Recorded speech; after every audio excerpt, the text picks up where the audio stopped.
Hey guys, welcome back to our channel Technology, and today in this video I'm going to show you guys how to fix printer error problem in your Windows 10 computer. So you just need to follow me.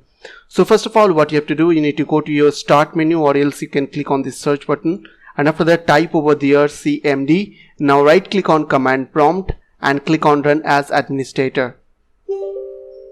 Now click on yes, and once your CMD window is open on your computer, you have to put some command over there. So the command I will give you on my video description.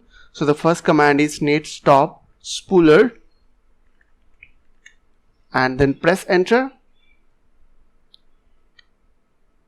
So once it is done, you have to go to your my computer, and after that go to under C drive and go under Windows folder.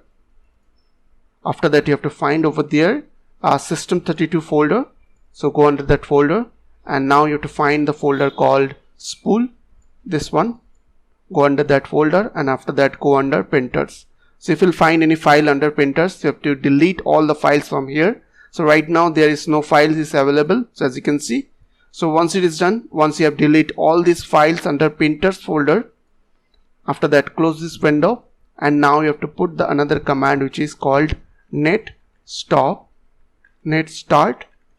spooler, and after that press enter, and now it will start your spooler survey once again, and it will fix your problem. So you have to restart your computer and it will fix your problem. So I hope this small video will really help for you, and please don't forget to click on the subscribe button, like button and share button, and if you have any queries or questions, then comments down below. I will see you guys on the next video. Take care.